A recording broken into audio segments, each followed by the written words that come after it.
Some of you I know have some experience of life retuning.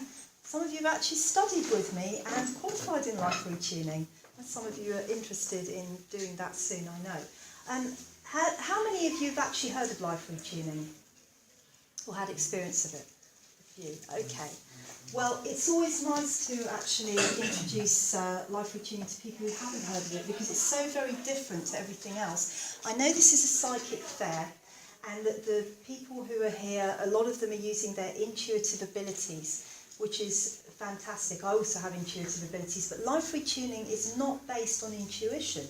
It's based on something completely different. How many of you heard of the Akashic records? Yeah? A few of you. Okay, well, great. So I'll explain today what they actually are. But the talk I'm giving today is called Your Soul Heritage, and how to improve your life through love lessons and soul contracts. So how many of you think you may have had past lives? Yeah?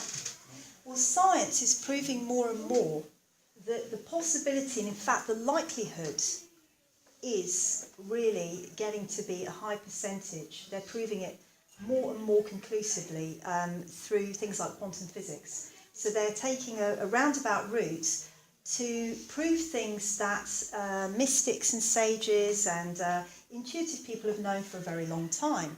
And you know, it's this deep down wisdom of ours that we connect in with sometimes. Maybe some of you have had dreams in the past where they've been really almost real, and you've woken up and you thought, well, what on earth was that about? I felt like I was somebody else.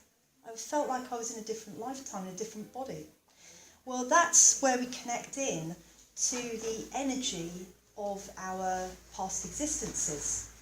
And I can tell you through the work that I do with life retuning, because I use a very particular way of tracking information, what shows up is lifetime after lifetime after lifetime with people of having incarnated in different bodies and centuries back. So this is being proved more and more. But today, I just want to start with telling you a little bit about what life retuning is. Life retuning is a system which uses the energy that is around us as a database. How many of you have heard of the aura? Yeah? How many of you believe you have an aura? Okay. Have any of you actually experienced your aura being pushed? Apart from my students.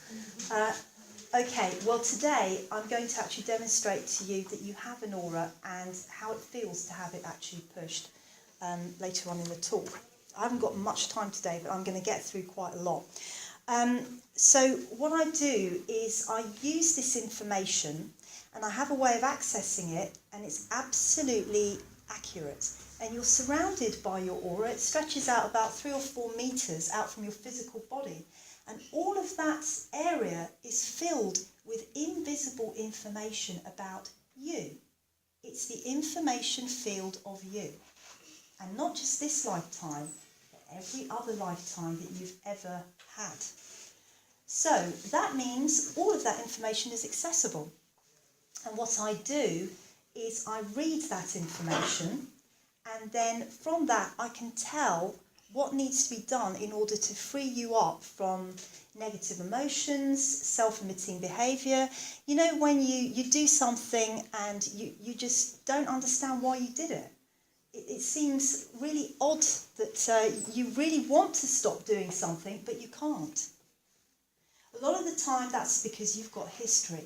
You've got energetic history in your aura that is holding you there and creating these patterns, because energy is all about patterns. It's all about creating patterns in our life. How many of you find that you recreate the same pattern in your relationships, in your jobs? Yeah? Can't stop having those packets of crisps or that glass of wine. Why? Why? The reason is because there's a history to those issues now. And what life retuning does is it can track back and find the reasons and then actually knock them out. But today is not about how I do life retuning. It's about you and your relationships in this lifetime and relationships that have happened to you in previous lifetimes. And I want to open that all up and to explain what is really going on with us, with these relationships. So, don't you find relationships are really complicated?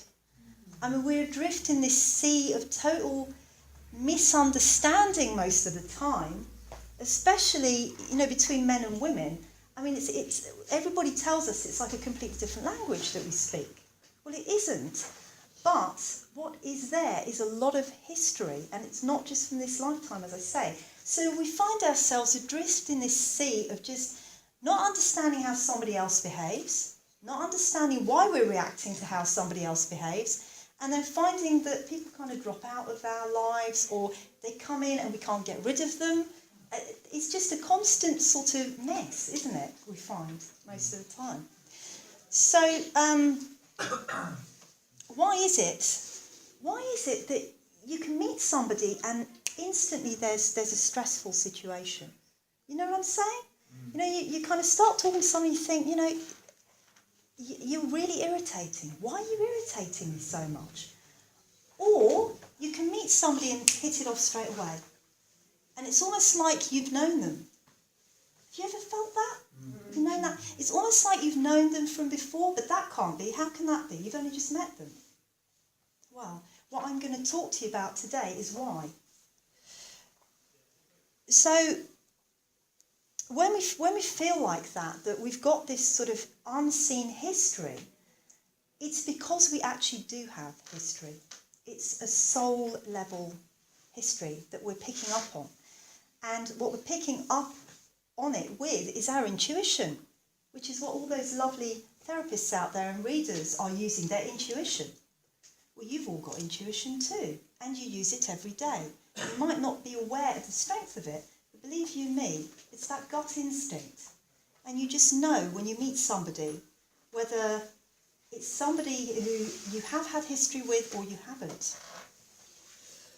So what I term this as is soul heritage. You know what heritage means? It means, from the dictionary, I took it, something possessed as a result of one's natural situation or birth. I'd add to that rebirth as well, in the context that we're talking about today. So your soul heritage is made up of some very specific factors. So what I'm talking about is, and I will go through them, your soul group. You all belong to a soul group. Soul contracts of love. You've all made contracts. Before you came into this incarnation, you made some contracts with some other souls. And that's part of why you get drawn to certain people and not to others. What I call soul print memories held in your aura. These are the experiences you've had in past lives, and they're the ones that come through in your dreams, and quite a lot of the time they're unresolved issues, and that leads me on to past life trauma. Because if you haven't resolved something from a past life, if you're holding trauma there, it will be held in your aura, and it's going to send in a resonance to you, and you're going to feel it. You're going to feel it here in this lifetime. And that is the worst thing, because it's so subtle, you haven't got a clue where to even start asking the questions, let alone finding the answers. Whereas it happens with life retuning, because I'm tracking information, and I put a search stream in, effectively into the aura, I'm actually going to get the information that's relevant to your current issue. So I'm going to do some demonstrations in a bit once I've discussed this with you. So the last thing that is really important that practically nobody talks about is past life vows. How many of you have tried to attract abundance into your lives? Tried to. How many of you watched The Secret or have gone through the cosmic ordering? Did it work? Yeah. Yeah? Good. Okay. You're probably not carrying past life vows of poverty then. But for a lot of people... I'm still poor, but what I'm saying, law of attraction, it does Yeah. work. If you do truly believe in it, it does work. Not enough. No, to you believe may in not it. get the millions you want, but you may Yeah. get 100 or 50 True. pounds, but True. it still works. I agree I with truly you. believe in it. Sorry, I'll shut But up now. it's no, that's fine. You make a very, very good point. What's your name? Alina. Alina. Thank you, It's Alina. gone red now. You make it great because you've made a very, very good point here. Yeah. We believe in it, but it's not enough to believe because we don't get those millions of pounds, do we? So something else has got to be going on there, hasn't it? Something's got to be blocking that flow of energy that we're being told about all the time. Well, I can tell you from the work with my clients, past life vows will be sitting in your aura, blocking that abundance from coming in, blocking those relationships from coming in. Because what you will have done is taken these vows and then not revoked them. So I'll come to that in a minute. So, really, what I'm talking about is how I can help reveal your soul heritage and empower you to navigate your relationships now in a better and more fulfilling way. That's what this talk is about. So what are soul groups? Does anybody know about soul groups? Yeah. Yeah? Okay. So soul groups are our soul family, and we all belong to a soul family. And the members of our soul family tend to incarnate at the same time as us. Not all of them, because the soul family seems to be a lot bigger than a normal family unit that we would belong to here. But we're likely to incarnate lifetime after lifetime with the same soul group members. And you'll incarnate in different kind of relationships. So you might incarnate as somebody's mum in one lifetime, and then they would incarnate as your sister in another lifetime. And it's all about investigating the different aspects of love, because relationships are all about love, aren't they? So what we're doing from lifetime to lifetime, seemingly, is investigating love from different directions. And so it could be love with a partner, it could be family love, it could be the love of a pet, or loyalty or friendship. These are all forms of love. So we tend to incarnate with the same soul group members. And you agree, what you do is tend to agree to a specific set of lessons that you're going to work through, because ultimately what are we here for? To progress, to get enlightened. Yeah? So we don't actually have to come back again here. We can just sit up somewhere in paradise with our hands behind our heads and say, done, that's it, I'm not going back again. Not putting up with that mess again on planet Earth, God. So what we're actually doing the whole time is progressing towards enlightenment, if you will. That's a word for it. There are many different words. So, how do we do that? Well, how we do it is we overcome our barriers, overcome our limitations. And those limitations come down to negative emotions, for instance. So in a relationship, how you approach it with another person, you might feel angry because somebody's done something and you hold on to that anger. How many of us, me included, have been through a marriage, it's broken up, got divorced? How many of us hold on to that anger and that resentment for years? And you know what? The more you don't release, the more you don't forgive, the tighter that bond is, isn't it? It seems like that person's welded to you, even if they're not with you physically, because you're not releasing that energy. So that's one lesson that we're here to learn. How do we release that energy through love, through forgiveness?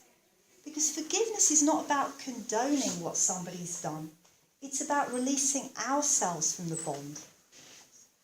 So this would be one of the lessons, that we're here to learn in a relationship situation. So we choose to incarnate with particular members of our soul group in order to experience challenges and the triumphs of love.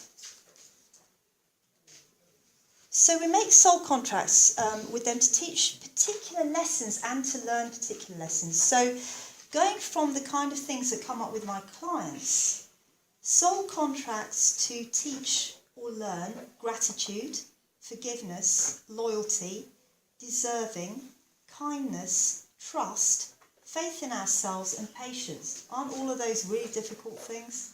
Yeah, we finally get really stuck with that stuff, don't we?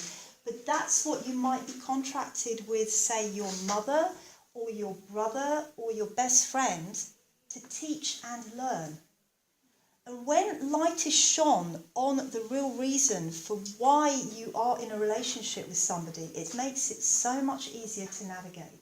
Because if you know you're supposed to be teaching your mum patience, then you know what to look out for and you know how to approach certain situations to help her to actually learn about patience. Or if somebody's teaching you about loyalty, for instance, you might find that you get situations coming up where you get stuck with that issue and that person is there to help you over. And in fact, I can tell you, the people who cause you the most stress are the ones that we really should be grateful to, because they're the ones that push us. They're the ones that push us out of our comfort zone to actually get on that path to enlightenment. So, how do you recognise a soulmate? How many of you think you are with your soulmates, or you've met a soulmate? Not sure. Not sure. Okay. So one of the, excuse me, I seem to have a cold. One of the ways that we recognise a soulmate is that they resonate on a similar wavelength, if you like. So they will have similar opinions. They will have similar ways of seeing things. They will probably actually have had similar situations in their lives. And it's really weird because you find you meet somebody and as you're talking, I say, yeah, been there, done that. Yes, I was there too. And they might have come from across the globe, but it makes no difference. You've been in the same places, you've done the same things, you've had the same kind of situations with relationships, and you're probably at the same place in your lives. So it happens time and time again that you find this. Has anybody found that with anybody? Yeah. So that's a way to recognise a soulmate.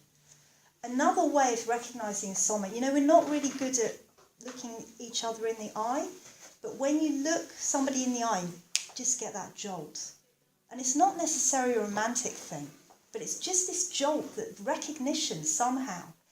And it's almost like, some people say that it's almost like coming home. Have you ever felt that with anybody? It's almost like a coming home, because you've met somebody who's in your family, literally, like coming home. Okay, so we get that there's something called quantum entanglement. I don't know whether you've heard of it. Does anybody sort of read quantum physics or is interested in quantum physics? As much as we can understand. Okay. It's nothing to be frightened of, I swear to you. It's important to know because we can actually help ourselves in our lives if we know a little bit about it. So one of the things that comes from quantum physics is quantum entanglement. And what that means is if there's been a relationship with somebody and you are distant from them, you still have an energetic relationship carrying on. Have you ever had where you think of somebody and the phone goes the next instant? Huh? Yeah. So that's quantum entanglement because your thoughts are actually entangled. So think about it. They're entangled in this lifetime. Well, if you've been incarnated with those people lifetime after lifetime after lifetime, imagine just how entangled you're going to be. So, of course, when you meet that person for the first time, seemingly for the first time, you're going to feel something, right? Does that make sense? Right. Okay, so, just going to scoot onto this because I know I haven't got much time. Okay, so, past life trauma is something that affects us a lot because we carry this information through from a past life, but we don't know why we're reacting to something in this lifetime. I'll give you a very quick example. I had a client who had a fear of amputations. Now that seems a bit weird, but she said every film that she watched, she would remember the amputation. Do you remember Robin Hood, Prince of Thieves? Yes. How many people remember the hand being chopped off at the beginning? I do. You do. Does Yeah. anybody else? Russell Crowe's Ken No, Costner. no, no. Yeah, that's right. So, you know, when she said to me, I was like, what hand? What? No, exactly. Most people don't. But she would remember that straight away from the film. sorry.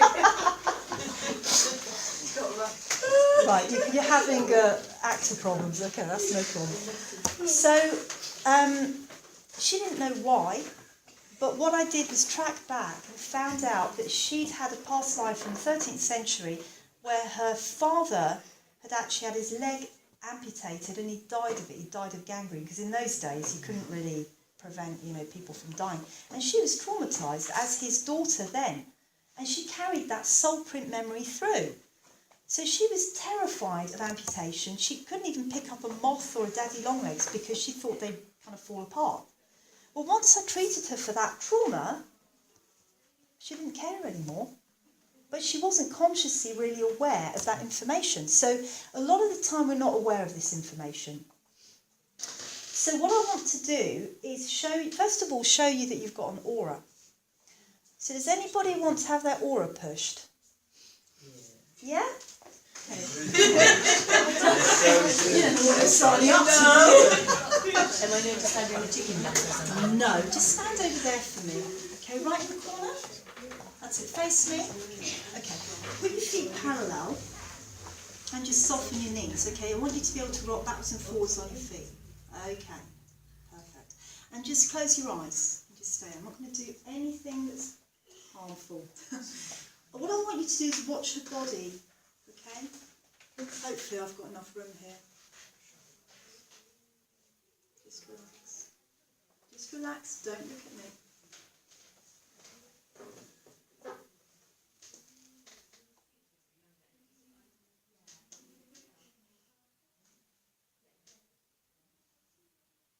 Ooh. Can you see your body? Yeah? Look what's happening. So where I'm pushing is the edge of her aura. Can you feel that? If you open your eyes, can you feel that? Yeah, there we go. That's her aura. Invisible, but still there. And every one of you has got that. Thank you. Does anybody else want to have that aura pushed, to feel what that's like? Stand over there. This time, do you want to, what's your name? Rose. Rose. Rose, do you want to turn around so we can see that it's nothing to do with what she's saying? Okay, just relax your knees. Okay, let's see. That's it. And just relax. Let's see what we can do there.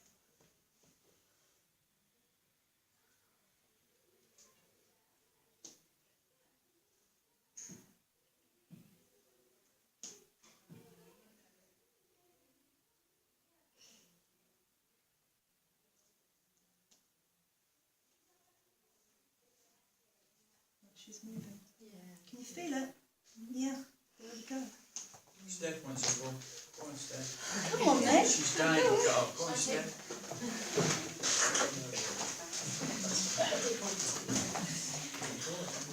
Okay, so facing this time. Okay, so just stand over there. Feet parallel, soft knees.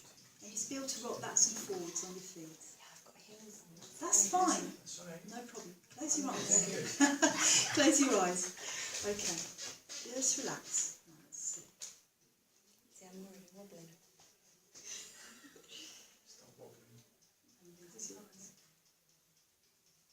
Can you feel that? Do you know what? I can. Yeah.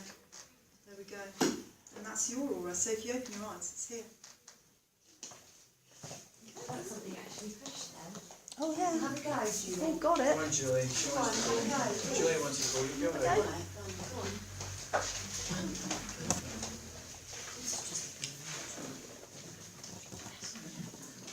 You'll have to go. Go on then.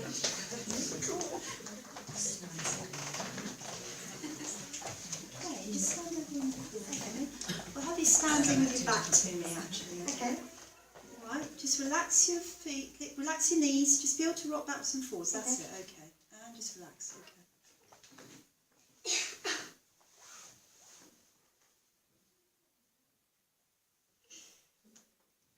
So there's almost like a resistance at the edge of the aura, but we all have them. And imagine all of you sitting there with your auras entangled with each other.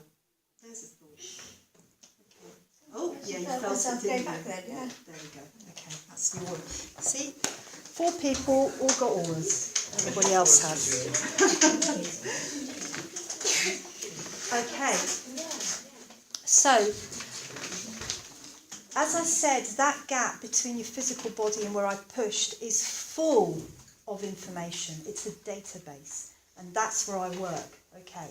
So does anybody here think that they might have a past life trauma?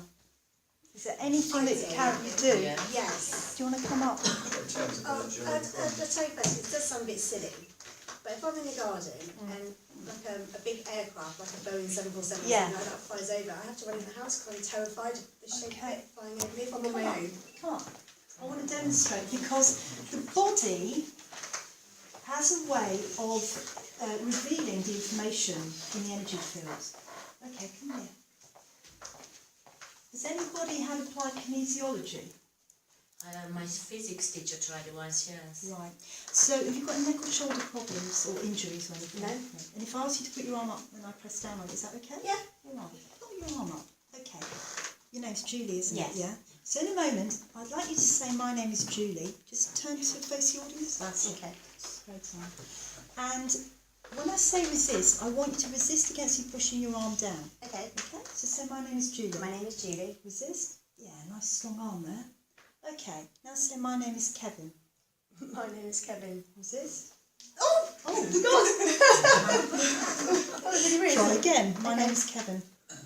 My name is Kevin. Resist. And she can't hold her arm up. Okay? So this is a basic fact. This is the way that the body, That was really weird. the body actually distinguishes between a yes and a no, and we're constantly being affected by this energetically. So if there's a yes and a no, we can decide whether something actually did take place or didn't take place, right? Including your past life. Okay, so let's see what happens. If you put your arm up for me, say I've had a past life with what you think with the aeroplane, yeah? Okay, I've had a past life with aeroplanes. Resist, and we get a strong arm, and that tells us she's right. Of course she's right. She knows it deep down inside. Okay, so what happens to you? You feel scared when you Yeah, so if I'm on my own, if I'm with Okay. someone, I'm okay, but if I'm on my own, if I'm hanging out in the washing and I hear an Yeah. aeroplane, I just run inside. So on a scale of 1 to 10, how high is that level? 1 being nothing and 10 being as high as it could be now, thinking about it. I wouldn't stay out there on my own if there was Okay. loud aircraft. So thinking about it now, what figure comes to mind about how scared you get? Probably 9, 10, yeah. Okay, so what I'm going to do is a bit of magic. I'm not going to show you how I do it because that's not what this talk is about, but we're going to see if we can change her attitude to that plane going over by treating her past life trauma. Okay? Up for that? Yeah. Right. Okay, so let's just see. So, yeah, I'm going to ask you to, you've probably heard of tapping EFT. Well, I use the meridian points too, but in a very different way, because what I'm doing is diagnosing the points that are needed, okay? The meridian points, the points on the body, are an access point into that database for me, and that's what we're going to do. Okay, so let's just see what goes on here. Okay, so I want you to tap here. Top of your, yeah, just the top of your hand, that's Okay. it. Okay, thinking about that plane. Yeah, that's it. Okay, put your arm down for me. Okay, tap top of your hand again. Close your eyes. Open your eyes. Keep tapping and follow my finger down, round in a circle one way. That's it. Back the other way. And then I want you to just hum a couple of notes of happy birthday. I'll do it with you. Count from 1 to 5 out loud. 1, 2, 3. 1, 2, 3, 4, And 5. just a couple of notes again. Okay, stop humming. Just keep tapping. That's it. Okay, and just put your arm down. So what I'm doing is working on this hidden information. Okay, just tap onto your nose a couple of times. Under your nose. Oh, sorry. That's it. Okay. And stop. Okay, just put your arm down for me.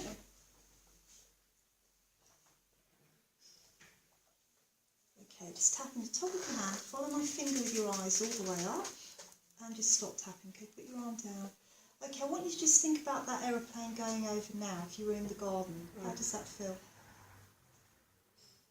I wouldn't want to be there.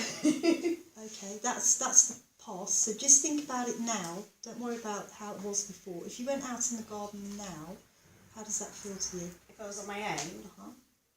I wouldn't like it. At all? I don't think so. Don't think so. No. Okay, so that's an assumption. Okay. So just visualise yourself going out into the garden. Yeah. Okay, and there's a plane going over. So how does that feel? Any different at all? I'm not doing a full treatment. I'm just seeing I if don't think anything's I would like changed. it if I was on my own. No. Okay, so let's just see what we can do to clear that. Okay, just tap onto your nose. Okay, tap top of your hand. Close your eyes, open your eyes, keep tapping, follow my finger down, down and round. Back the other way, hum a few notes, count from 1 to 5. 1, 2, 3, 4, 5. Hum again. Okay, and tap onto your nose. Okay, just focus again. Just see if you can actually even think about it now. Can you get anything at all? I reckon I could give it a go. There we go. Thank you very much. Right.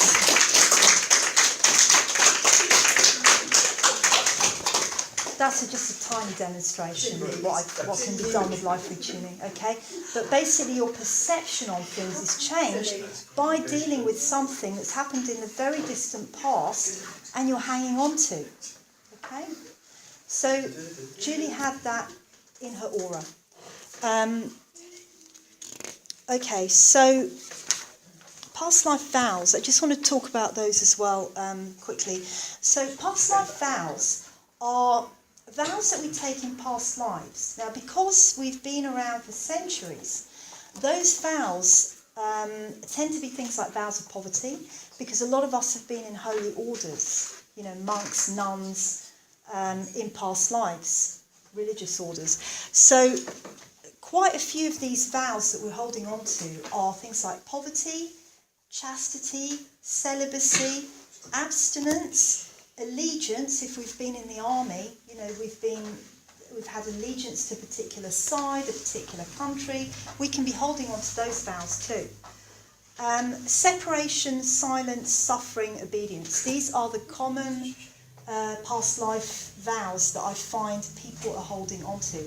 And you know what? The problem is it blocks you from actually moving forward in your life. Because what you're doing effectively, when some energy comes in, and an opportunity comes in, your energy field goes, no, that's not for me. I said it wasn't for me. I'm not going to accept that. So is there any of you here who find that you have, and you don't need to, you know, go into details, but do you find that you get blocked in certain areas of your life and you don't know why? You've done everything you can to attract it in, but it just isn't happening. Yeah, because that's a really common thing. A really common thing. So what we tend to do is we take these vows, and then nobody really, when they were on their deathbed, would say, well, actually that vow is redundant now and I'm letting go of it. So people would die with that vow still embedded in their energy field. So that's a problem, because what then happens in the next incarnation is you recreate the same pattern.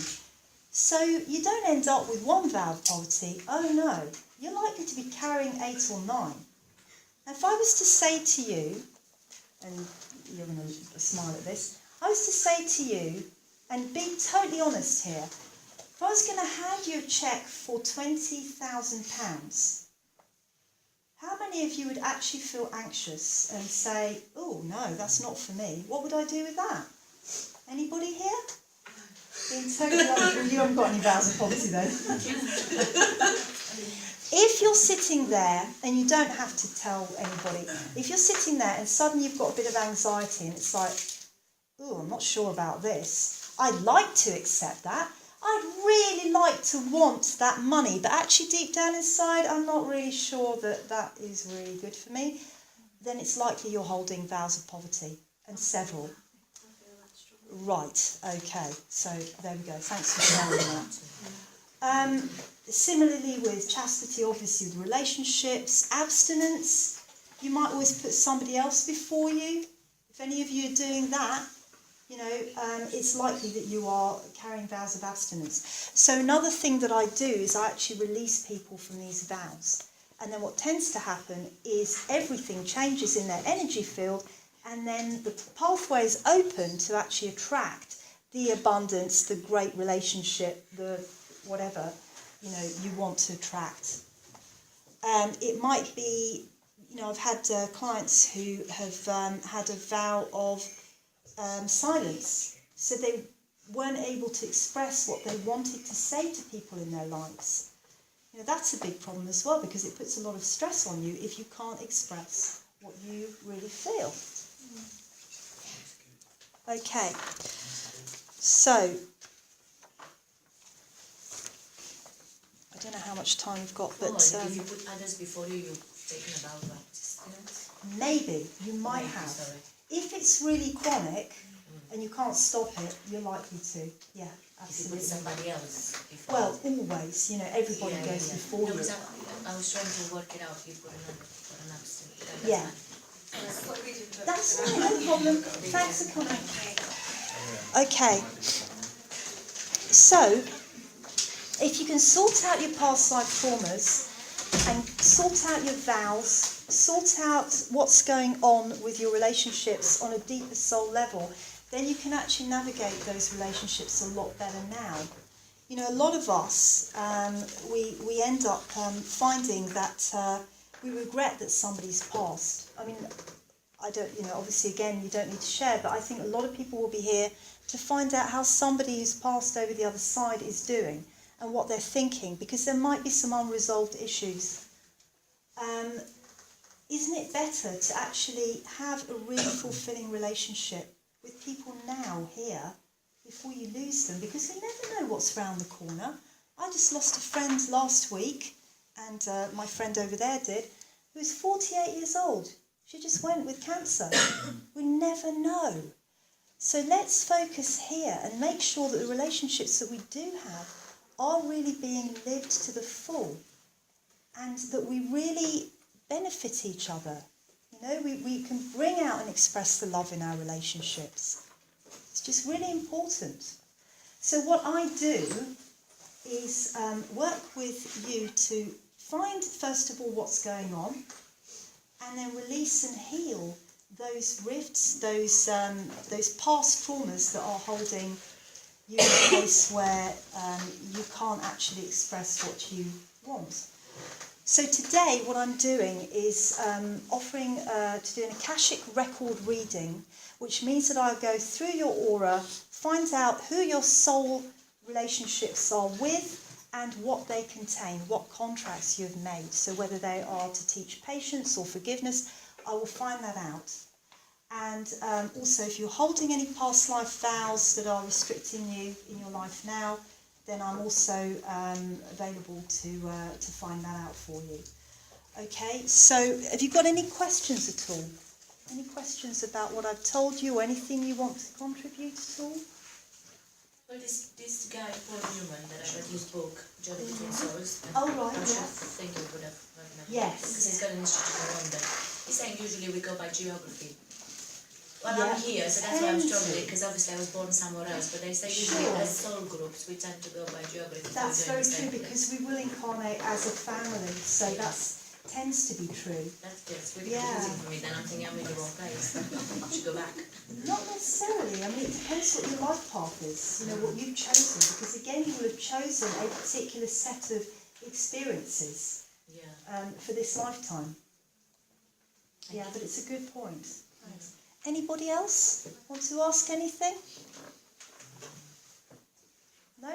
Okay. Well, thank you very much for listening. As I say, I'm going to be available there for doing the Akashic record reading. And if you want to find out more about life retuning, This is my website, Life Retuning Academy, and I've also got some information on my stand, which I'm going to be at the rest of the afternoon. So thank you very much. Thank you. Thank you.